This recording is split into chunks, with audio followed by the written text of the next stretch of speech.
আসসালামু আলাইকুম। কি অবস্থা তোমাদের? সবাই আশা করি ভালো আছো।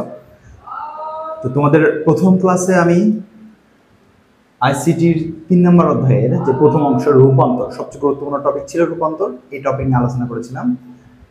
আর তোমাদের আরও একটা গুরুত্বপূর্ণ অংশ এই অধ্যায়ে রয়ে গেছে, সেটা হলো 2-এর পরিপূরক। এটা কেন গুরুত্বপূর্ণ, এটা অবশ্য জানতে হবে কেন গুরুত্বপূর্ণ।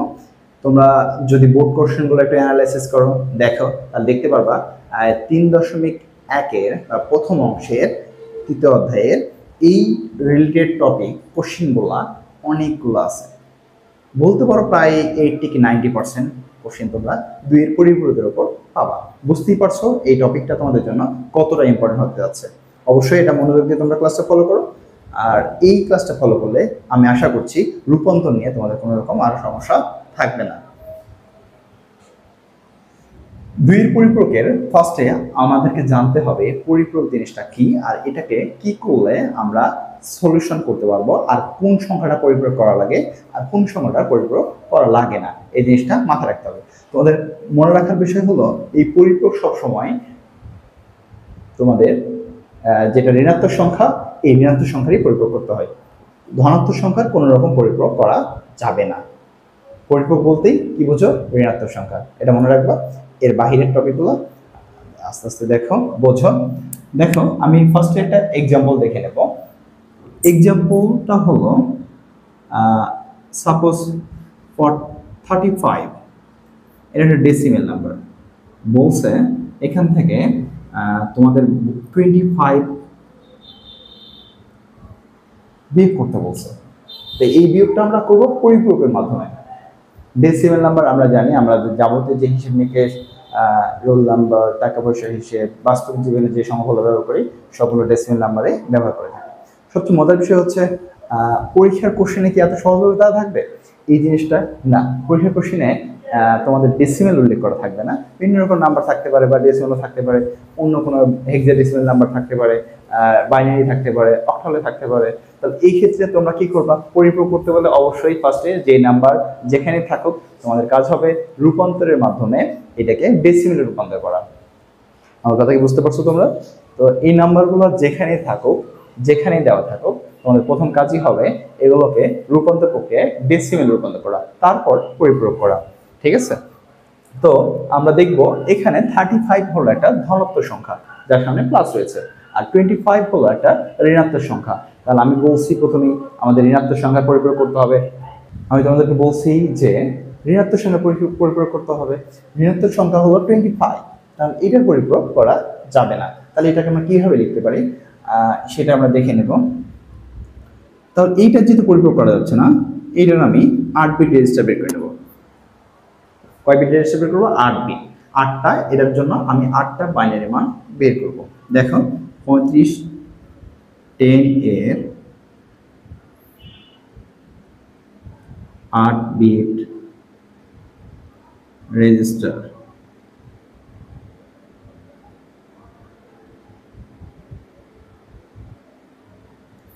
রেজিস্টার কি আসে? তোমাদের এই নাম্বারটা অবশ্যই মনে রাখতে হবে। সহজে ডেসিমেল থেকে বাইনারি করার জন্য এই টপিকটা, এই থিওরিটা মাথায় রাখলে তোমাদের জন্য ইজি হবে। 1 2 4 8 16 32 64 এইভাবে চলতে থাকবে। মানে এটা কিভাবে পাচ্ছে? এটাকে মুখস্থ জিনিস না, মুখস্থ না, জাস্ট 2 দ্বারা গুণ করে করে 2 একে 2 যা আছে 4 দুগুণ, এখানে 2 একে 2, তারপর 2 দুগুণ কত 4, এখানে 4 দুগুণ কত আসবে 8, 8 দুগুণ কত আসবে 16, 16 দুগুণ 32, 32 দুগুণ 64, 64 দুগুণ 128, 128 দুগুণ 256। মানে জাস্ট 2 এর সঙ্গে গুণ করলে যে নাম্বারটা পাবে এই নাম্বারটা আমরা লিখে নিবা। তো তারপরে যে নাম্বারটা আছে দেখো 35 এর জন্য আমার 32 পর্যন্ত মান নিলেই না, আর লাগতেছে না, কারণ এক্সট্রা মান তো আমার লাগবেও না আর কি। 35 নাম্বারটা যেহেতু এখানে আছে, আর এই নাম্বারের সঙ্গে এটা সম্পর্কটা কি একটু দেখে নিই। 35 এটা যদি 8 বিট রেজিস্টার বের করতে চাই, ফার্স্টে আমার 35 এর বাইনারি বের করে নেব। তো এই নাম্বারের মাধ্যমে বাইনারিটা বের করব। আমি কার বের করতেছি? 35 এর জন্য। 35 এর জন্য দেখো 32 লাগতেছে, এখান থেকে একদম যোগ করা শুরু করে দিবা। 32 লাগতেছে, আর 35 হওয়ার জন্য আর কত লাগবে? 3 লাগবে। তাহলে আমরা 16 যেহেতু লাগতেছে না, যেটা লাগবে না তার নিচে 0 দেবো। 8 লাগতেছে না, 0 দেবো। 4ও লাগবে না, আমার লাগবে 3, তাই 0 দিচ্ছি। কারণ 32 সঙ্গে যদি 4 নিতে তোমরা আসতো 36, বেশি হয়ে যেত, বেশি তো আমি নিতে পারবো না। তো 4ও লাগতেছে না, তাহলে 2 লাগতেছে। 32 আর 2 কত আসে? 34। 2 লাগবে, 2 নিচে 1 দিলাম, এবং 1 লাগতেছে, 1 এর নিচেও 1 দিলাম, তাহলে 35 হয়ে গেল। এই যে 32, 34, 34 আর 1 35। তাহলে 35 এর আমরা বাইনারি মানটা পাচ্ছি 1 0 0 1 1। কয়টা মান হচ্ছে একটু কাউন্ট করো, 1 2 3 4 5 6। আর বলছিলাম 8 বিট রেজিস্টার, মানে আমাকে 8টা বিট কমপ্লিট করতে হবে। 8টা বিট কমপ্লিট করার জন্য এই সামনে যেহেতু কোনো মান নেই, তাহলে কি নিব? 0 নিতে পারি আমরা। মনে রাখতে হবে এই 7টা বিট পর্যন্ত আমি নিব হলো সাংখ্যিক মান, মানে যে সংখ্যাটা আছে সেই সংখ্যার মানটা আমরা গ্রহণ করতে পারবো 7 বিটের মধ্যে। তাহলে অষ্টম নম্বর বিটটা হবে চিহ্ন বিট। এখানে 35 চিহ্ন কি প্লাস, চিহ্ন বিট নিব 0। এই 2 এর পরিবর্তে একটা জিনিস মাথায় রাখবা, প্লাসের জন্য চিহ্ন বিট ইউজ করা হয় 0 এবং মাইনাসের জন্য চিহ্ন বিট থাকে 1। কি বললাম? প্লাস চিহ্নের জন্য চিহ্ন বিট হবে 0 আর মাইনাসের জন্য চিহ্ন বিটটা হবে 1। এই জিনিসটা মাথায় রাখবো। যেহেতু 35 কেন প্লাস ছিল, তাহলে আমরা চিহ্ন বিট নিলাম 0। দেখো তো এখন আসলে 8টা বিট, এই জন্য এটা বলবো আমরা 8 বিট রেজিস্টার। আমরা 35 এর 8 বিট রেজিস্টার বের করে ফেলেছি। এখন আমরা 25 এর 8 বিট রেজিস্টার বের করব। 25 প্রথম অবস্থায় আমরা ধনাত্মক হিসেবে ধরবো। 25 10 এর 8 বিট রেজিস্টার। 25 এর মানগুলো এখন বের করে ফেলি এখান থেকে। 25 এর মান বের করার জন্য আমাদের কি কি লাগবে দেখো। 25 এর জন্য আমার 32ও লাগতেছে না, কারণ 25 যদি 32 না, তাহলে 25 থেকে বেশি হয়ে যাচ্ছে, 32 আমার লাগবে না। 16 থেকে স্টার্ট করি, 16 লাগবে। 16 সঙ্গে যদি 8 যোগ করো, 8 হচ্ছে 14, 24 পাবা, তাহলে 8ও লাগতেছে। আর কি লাগবে 25 এর জন্য? আর লাগবে 1। 24 অলরেডি হয়ে গেছে, তাহলে এই 1 এর নিচে 1 দাও। এই দুটো লাগতেছে না, এই দুটোর নিচে কি দিব? 0 দিব। এক্ষেত্রে মানটা পাচ্ছি কি 11001 10111। কয়টা হচ্ছে দেখো তো? 5টা।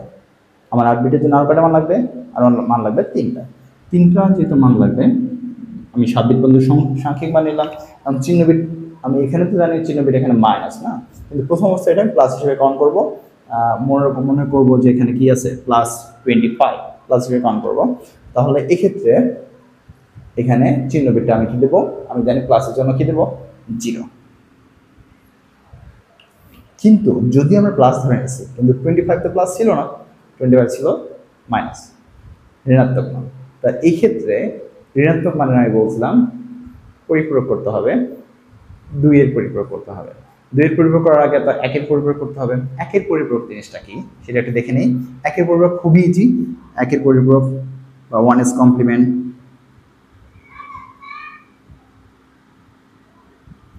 1s কমপ্লিমেন্ট হবে যা তোমরা 8 বিট রেজিস্টার পেয়েছো এই মানগুলা ঠিক উল্টায় দেবা, মানে 0 থাকলে 1, 1 থাকলে 0, তাহলে 1s কমপ্লিমেন্ট পেয়ে যাবে।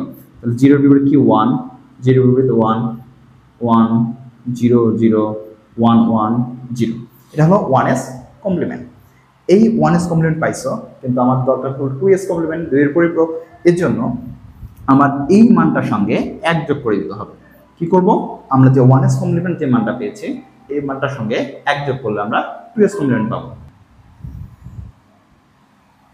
দেখো 1 যোগ করলে কি হয়? 0 আর 1 যোগ করলে 1। এখানে কি আছে? 1 1। এখানে কি আছে? 1 0 0 1 1 1। এই 1s কমপ্লিমেন্টের সঙ্গে 1 যোগ করছে। শুধু এখানে 0 1 যোগ করলে 1 হয়ে যাচ্ছে, বাকিগুলো তো যোগ করার কিছু নাই, এগুলো বসাই দিলাম।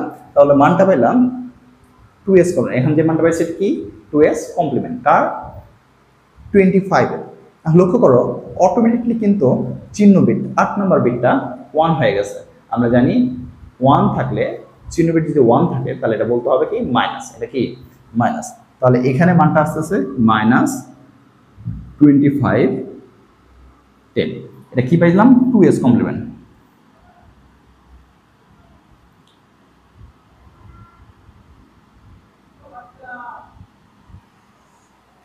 আমরা 1s কমপ্লিমেন্ট পেয়ে গেছি, 2s কমপ্লিমেন্ট পেয়ে গেছি, আমার 25 এর কাজ শেষ। আমি 35 এর জন্য 1s কমপ্লিমেন্ট 2s কমপ্লিমেন্ট কিছুই করি নাই। কেন করি নাই? কারণ ছিল 35টা পজিটিভ নাম্বার। ওকে, এখন আমার কাজটা হলো যোগ করা। এই 2s 2 এর পরিপূরক শুরুতে বলেছি 2 এর পরিপূরকটা কি? 2 এর পরিপূরকটা হলো বিয়োগের কাজ যোগের মাধ্যমে করা হয়। বিয়োগের কাজ যোগের মাধ্যমে করা হয়। বিয়োগের কাজ যোগের মাধ্যমে করার জন্যই মূলত এই 2 এর পরিপূরক পদ্ধতিটা ব্যবহার করা হয়ে থাকে। তাহলে আমি 35 এর মানটা পাইছি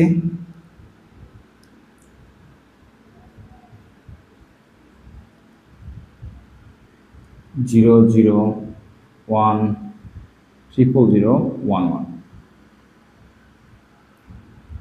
এটার মান পেয়েছি -25 10 এর 1110011।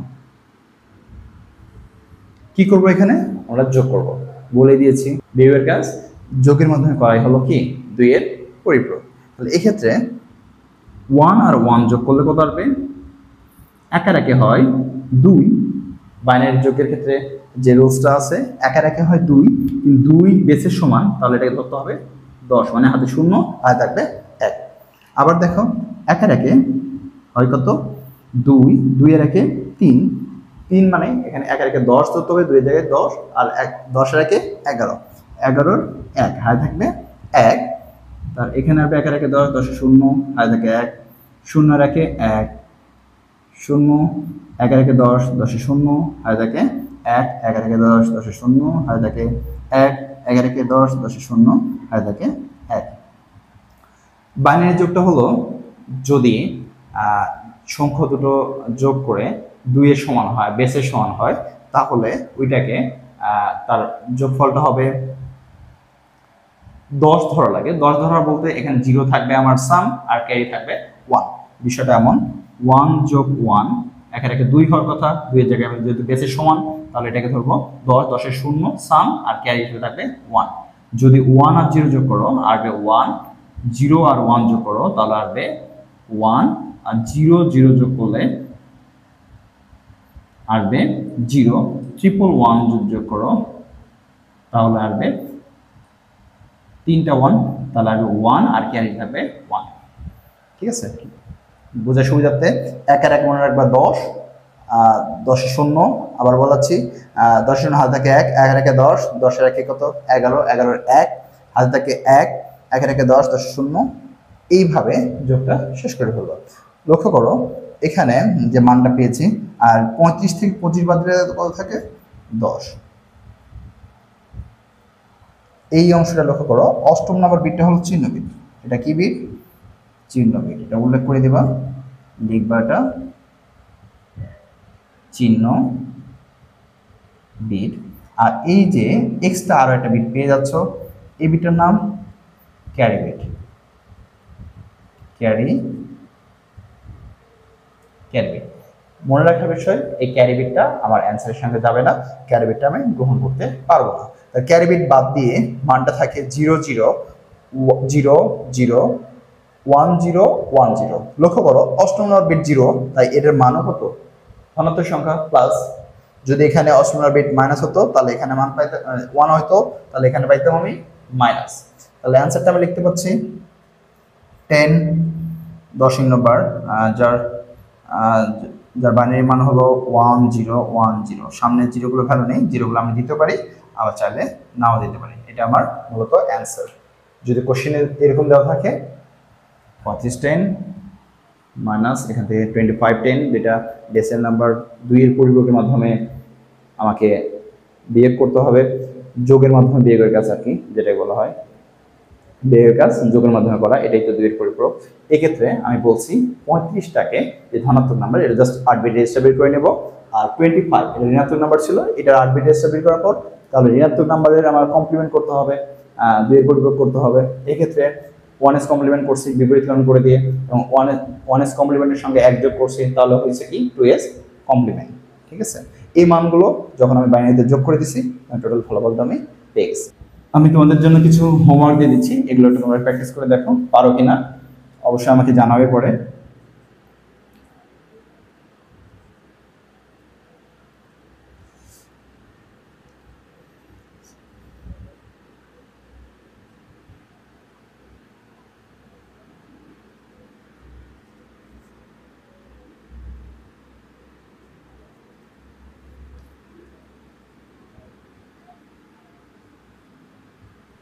এই ম্যাথগুলো করার ট্রাই করো, আশা করি তোমরা পারবে।